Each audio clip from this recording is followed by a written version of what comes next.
আজ এমন একটা প্রশ্ন কমিশনের আইনজীবী বিচারপতিকে করেছেন, বিচারপতি শকড, কমিশন রকড।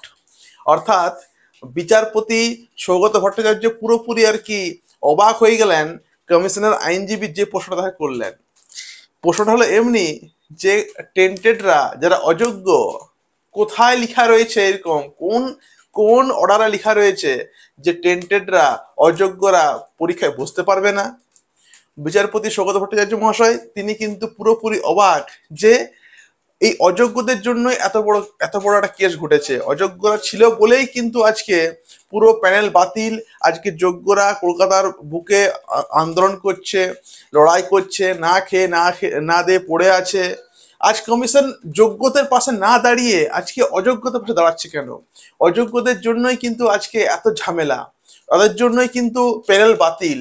কিন্তু এমন একটা প্রশ্ন বিচারপতিকে করা হলো, বিচারপতি শুনে অবাক যে কোথায় লেখা রয়েছে যে অযোগ্যরা বসতে পারবে না। হ্যাঁ বন্ধু, আজকে এমনি ঘটেছে একটা কেস কলকাতা হাইকোর্টে, এবং তার উপরে আজকে চর্চা এবং কিছু নতুন নতুন দিক আপনাকে আমি বলবো এই ভিডিওতে।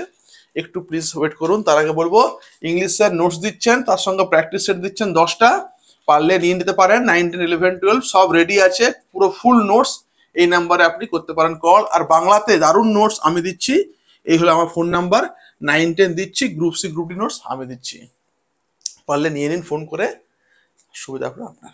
দেখুন, অযোগ্যদের কেসটা তো মানে বলবো আর কি, তার সঙ্গে বলবো যে নোটিফিকেশন বিজ্ঞপ্তি যা ছিল 2025-এর বিজ্ঞপ্তি যা ছিল, সেই 25-এর বিজ্ঞপ্তিতে বা গ্যাজেটে কোনো রকম হাত দিলেন না আজকের বিচারপতি সৌগত বসু মহাশয়।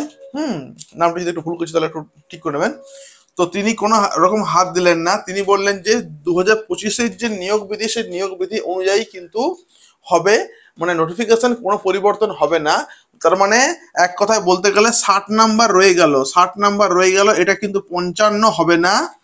একাডেমিক 10 নাম্বার ছিল, 10 নাম্বার রয়ে গেল, একাডেমিক 35 কিন্তু হবে না। অর্থাৎ 60 নাম্বারের পরীক্ষা, 10 নাম্বারের একাডেমিক, 10 নাম্বার হলো এক্সপেরিয়েন্স কাদেরকে, যারা হলো গভর্নমেন্ট অ্যাডেড, যারা কন্ট্রাকচুয়াল টিচার কিংবা প্যারা টিচার। আর 10 নাম্বার ডেমনস্ট্রেশন, 10 নাম্বার হলো ইন্টারভিউ। এই 100 মার্কস এবছর আর কি রয়ে গেল। তার মানে 60 নাম্বারের পরীক্ষা কিন্তু হচ্ছে। ওকে, আর একটা বিষয় হলো যে এই হলো এবারের স্ট্রাকচার, এবং 9, 10, 11, 12-এর নোটিফিকেশনকে নাকি হালকা পরিবর্তন করতে হবে, ওখানে অ্যাড করতে হবে যারা অযোগ্য, সেই অযোগ্যরা যাতে পরীক্ষায় বসতে না পারে। কিন্তু মূল কথা হলো অযোগ্য কারা, অযোগ্যতার লিস্ট কোথায়, লিস্ট কি করে বুঝবো যে এটা অযোগ্য? হ্যাঁ, ডিআইদের কাছে 1 কপি করে নাকি আছে, তো সেই লিস্টটাকে যদি যদি সবার সামনে আনা হয় তাহলে ক্ষতির কি আছে? অতএব একটা মানে খিচুড়ির মতন হয়ে গেছে এই আজকের মানে হাইকোর্টের রায়।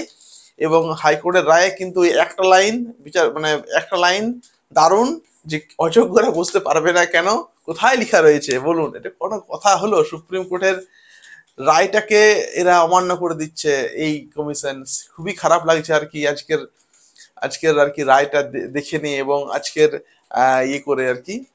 যাই হোক, এই হলো আজকের মূল বিষয়। আমি পরে পার্ট পার্ট করে আরো এগুলো বানাবো। যারা নোটস চাইছেন তারা বলবেন, নোটস এখান থেকে দেওয়া হচ্ছে, পারলে নিয়ে নিন, আপনার সুবিধা হবে। থ্যাংক ইউ, ধন্যবাদ।